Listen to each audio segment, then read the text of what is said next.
Right there is Steve Jobs. He's an inventor. Steve Jobs. From 1955 to 2011. And he did a lot more than just co-found Apple computers with Steve Wozniacki. He did a lot more than just that. He is considered to be the modern day Thomas Edison, which Thomas Edison did a lot more than just a light bulb. He did a lot more, and he improved a lot of things. Thomas Edison did, and so did Steve Jobs. Steve Jobs was a special effects person at Disney. He had stuff to do with he had stuff to do with the first video game, Pong, and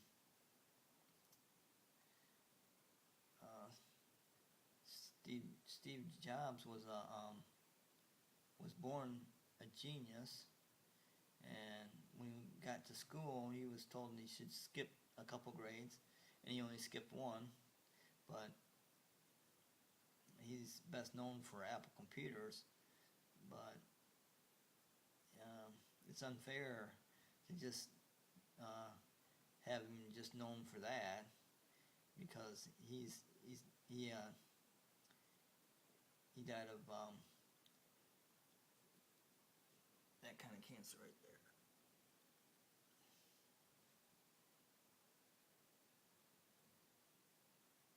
But he could have survived if he would have chose the right path, but he didn't. So sometimes people can be too smart for their own britches, like people say. But Steve Jobs was a genius, and is comparable to Thomas Edison.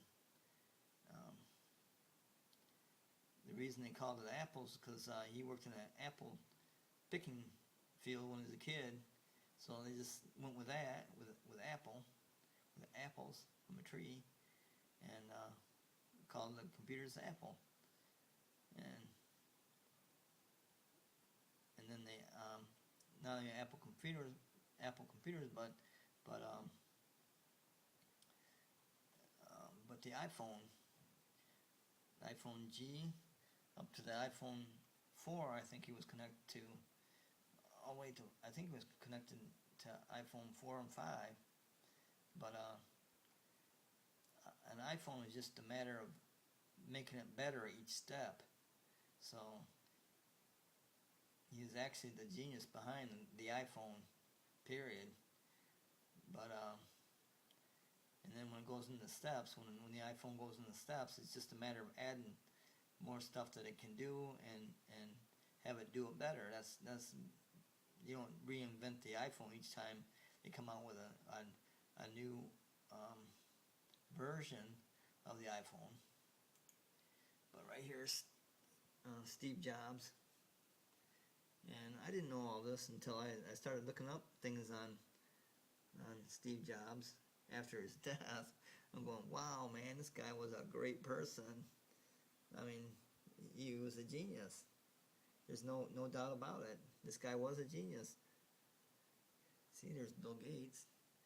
He's comparable to Bill Gates. I mean, or I should say Bill Gates is comparable to Steve Jobs, because Steve Jobs is a genius just like Bill Gates is. Bill Gates is a genius too. He's the only living genius that I know of. But right there, man, Steve Jobs is definitely a genius, and he made things that changed people's lives, like the iPhone. Shoot, the iPhone was nowhere near when I graduated high school in '77. The cell phone wasn't really perfected until 1990. That's when the cell phone became readily available and affordable, and the distance that you could get access to the cell phone line. And it wasn't until 1990, about when the computers started kicking in good, and the internet. But I don't know what would happen if Steve Jobs was never born. It's kind of sad to think, because he really revolutionized the cell phone industry. He revolutionized it. That's a fact. And before that, you know, he was a genius. I mean, he was told he could skip 2 grades. I mean, you know, and he only skipped 1, but still, he's a genius. You can't just, you know, call him a computer or iPhone guru or inventor. He did a lot of things, and he's very much comparable to Thomas Edison, and that's what they compare him to, Thomas Edison. Thomas Edison was a genius in his days, but Steve Jobs was a genius in today's standards.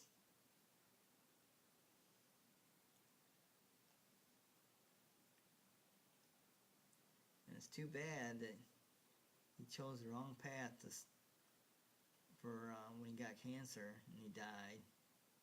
It's too bad, because this guy was a genius. If you want to know more about him, just look him up on the internet. But he was a genius, that's for sure.